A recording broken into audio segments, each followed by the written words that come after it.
Alright guys, BLM here, back with a new video. In this video, we're going to be continuing off my runner-up series, this time talking about Australian Survivor.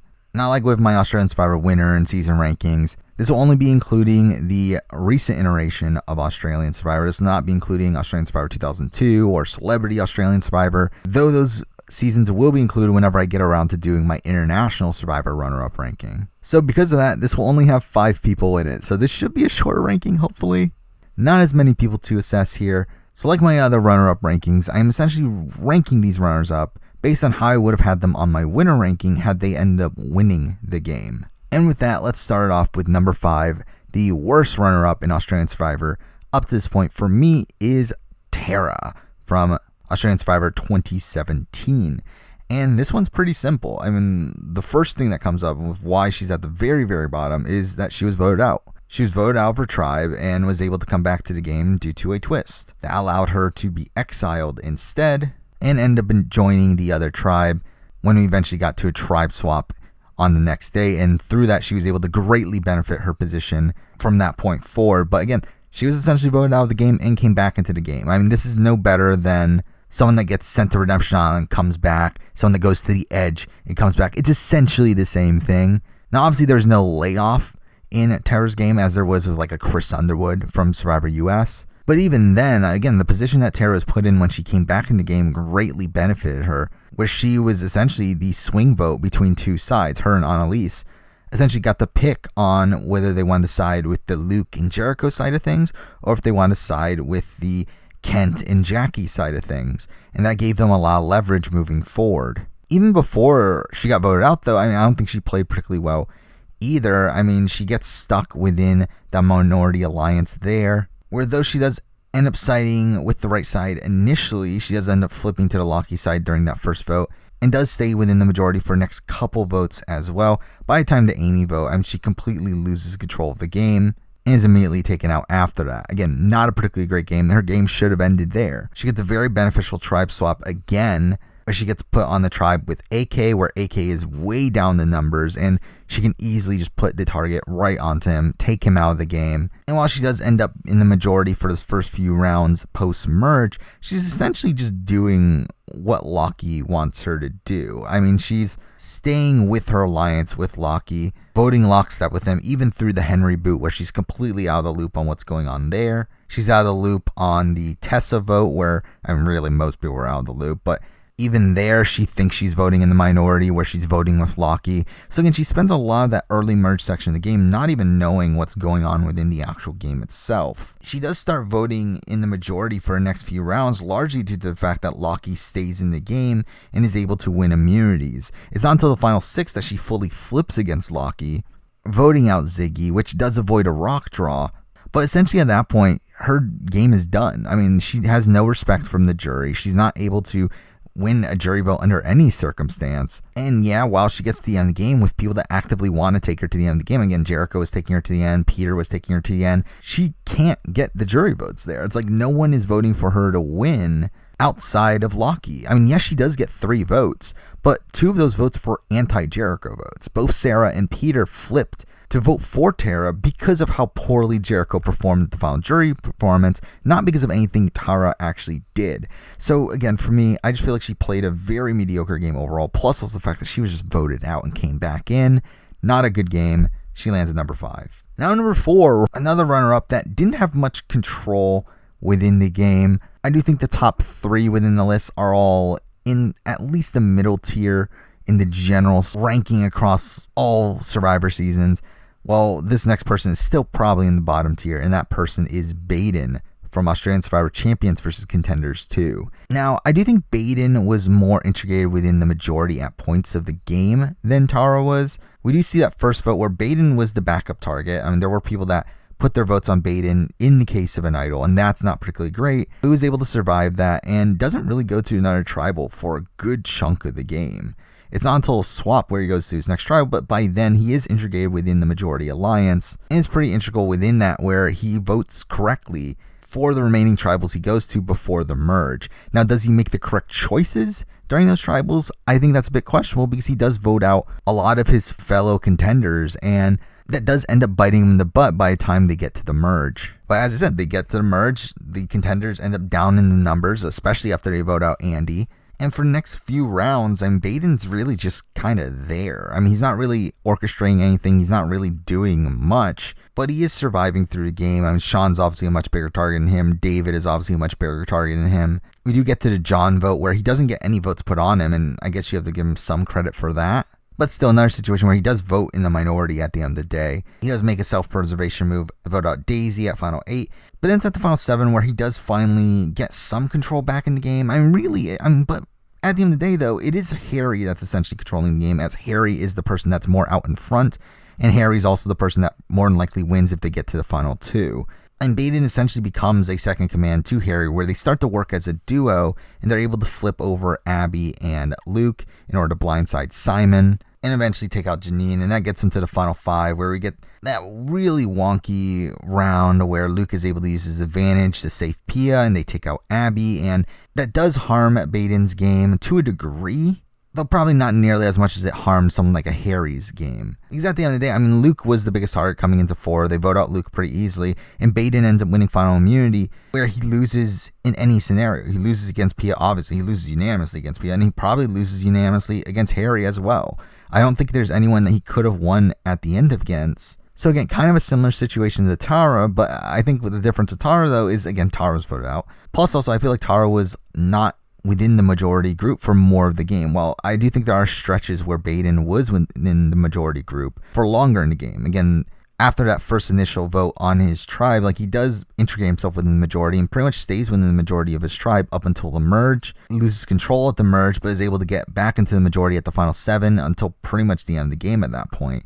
And the only point from that point forward where his side loses any semblance of control is due to Luke's advantage. So really for me, Baden, again, not a great runner-up. Again, didn't really have any chance of winning this season against anybody in the end game. But for me, he does end up landing above Tara here at number 4. Now, number 3, we have a person that is going to be on this list twice, but this is the worst of her games in my opinion, and that is Sharn's game from Australian Survivor All-Stars. Now, Sharn, overall as a player, for me, is a very hard one to assess. Obviously, she's someone that's been to the end twice now, however, has lost both times. However, I do feel like she was much further away from winning the game here on All-Stars than she was her first time around. But not even just that, but also the fact that I do feel like she was a lot less in control of the game than she was the first time as well. We do see that right off the bat where, for those first few rounds, while she isn't completely ostracized from the majority alliance, she's not voting within the majority. She doesn't end up voting Shane out. That's not something she wanted to have happen. She doesn't end up voting Michelle out. While I do believe that was a vote split plan,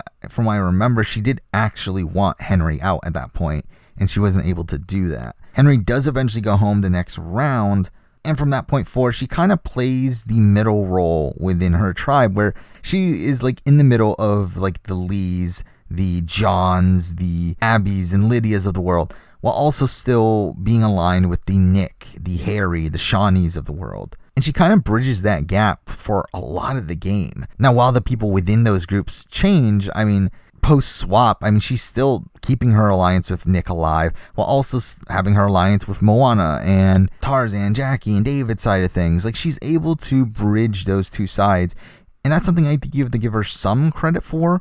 But at the same time, I don't feel like she fully utilizes her positioning in order to better her actual positioning to win the game. While, yes, she does have a very solid position to make it to the end game, she doesn't really use it to gather any respect within the game. Really, throughout this game, there are just many points where Sharn just shows weakness the entire way through, where we see at the Phoebe vote, where Phoebe goes home, she initially votes for Moana for really no reason. I really don't understand it, especially because she ends up being extremely loyal to Moana and wants to take Moana to the end by the end of the game. So the fact that she actually votes for Moana at this tribal is kind of ridiculous, and that causes a tie. Well, she does flip on the revote, but it's that's not a good spot to be in. She does come into the merge, and at the merge, the opposition is directly targeting her right off the bat. While she's probably one of the people that was most willing to flip to the other side doesn't want to work with her. They're actively targeting her, and that's not a great position to be in either. She does get unlucky in the fact that she loses her closest ally in Lee due to him having obviously a family emergency outside of the game. That's not good for her game, but from that point on, she ends up playing, again, she plays the middle, but plays it really terribly. Where like from the final 7 on, she starts like pretending that she's willing to flip to the AK, Brooke, and Shawnee side, giving them false hope and really just burning their jury votes along the way, while also ruining her relationship with her original tribe as well. I mean, she loses the trust of Tarzan along the way, which isn't great for her positioning. David ends up being really sketchy of her as well, but she ends up not making a move against David to the point where David's able to win the last 2 challenges, and through that get to the end of Sharn, where David just demolishes her at the end, where the only vote that Sharn gets is Moana, who is someone that she was very good friends with before the season. So I mean, for me, I think Sharn played a very, very messy game. A game that just didn't gather the respect from the other players within the game, and really played a game that was like a lesser version of her original seasons. But the fact that her positioning was very strong at certain points within the game ends up landing her above people like a Baden and Atara, who for me were rarely within the majority, and even then were never poised to even have the ability to make moves that would get them the win.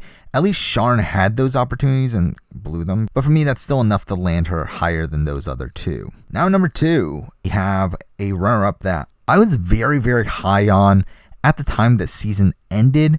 However, I think as time has gone on, my opinion of their game has dropped slightly over time. Though, to be honest, that isn't really reflected upon this ranking, but might be more reflective on my International Survivor or my Global Survivor, whenever I do that, runner-up rankings. But here at number 2 on the Australian Survivor runner-up ranking, we do have Lee from Australian Survivor 2016. And for me, Lee played a pretty strong game. I mean, the thing is, at the time that the season ended, I always looked at him as a co-dominant player along with L, because it's always like Lee and L are running the game, especially in the endgame stretch.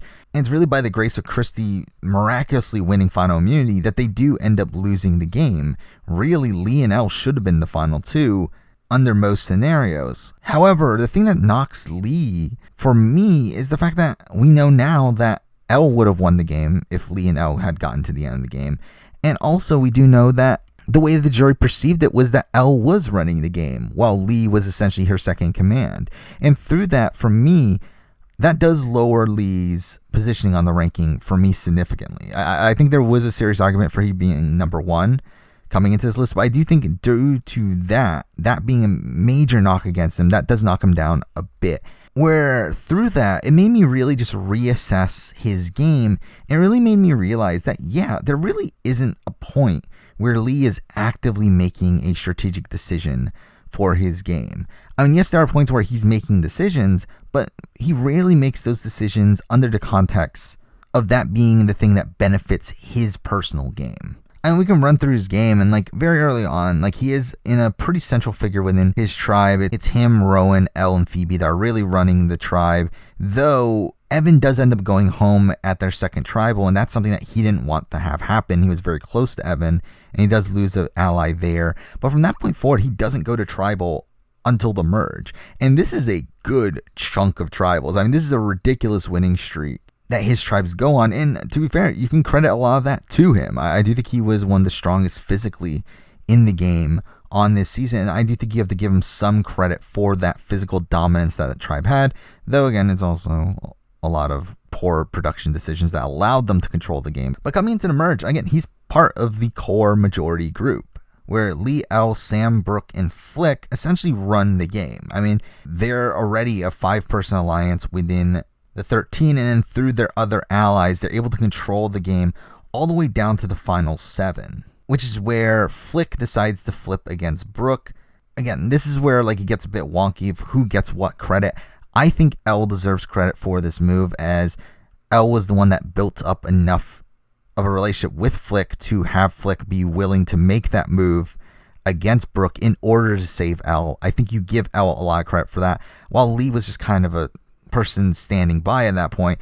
And also, you just never see Lee actively being targeted up until the final 4. And again, it's like, at first, like the initial thought is like, oh yeah, you gotta credit him, he's not being targeted. But then you kind of realize now that's like he's not being targeted because he's not a threat, because like no one actually looks at him as someone that can win the game. It's like Elle is always being targeted over him, and I remember at the time of the season, like I thought that was ridiculous because like we weren't being shown Elle, but now we kind of realize that Elle was essentially a Kim Spradlin-esque figure out there, where she was someone that was looked at as having run the game, and while I don't think she was playing as strategically as someone like a Kim Spradlin, she definitely had the relationships and the control within the game that would have warranted a very dominant win if she had gotten to the end. While Lee, again, was looked at as more of a joke. He wasn't looked at as someone with a real chance of winning the game. And I think we see that when he gets to the end and he loses against Christy, of all people. I mean, Christy's someone that no one even knew what she had done because she hadn't done anything. And she had to lie about what she had done within the game in order to win. And she was able to win that way.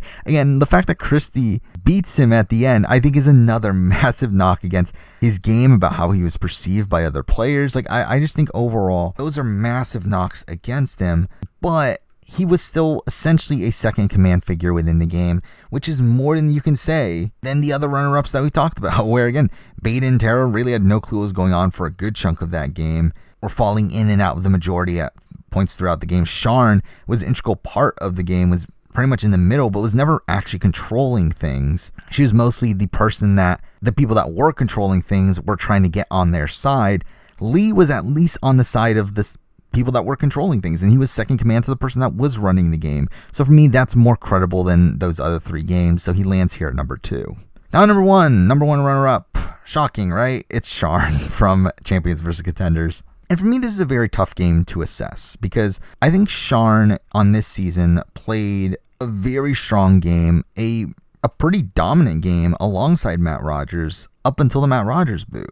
And if we look at her game, I think her game's actually very, very impressive in the pre-merge. I mean, she essentially runs that tribe through her relationships with Moana and Matt Rogers. She becomes a very central figure within the tribe. She's very integral within the Russell blindside. That happens very early on. She keeps control up until swap, where at the swap, she gets swapped into a very bad position, but is able to utilize that position very well, where she's able to flip Benji and Robbie onto her side, her along with Lydia. I mean, I think you have to give them shared credit there. But Sharn was in charge of flipping Benji, and it seemed like Benji genuinely trusted her throughout a lot of the rest of the game, and I think that's something you have to give Sharn a lot of credit for. And that gets them through to the merge, where she's able to regroup with her former alliance, again, the Matt, Steve, Shanes of the world, and they're able to run the table for the next 3 rounds.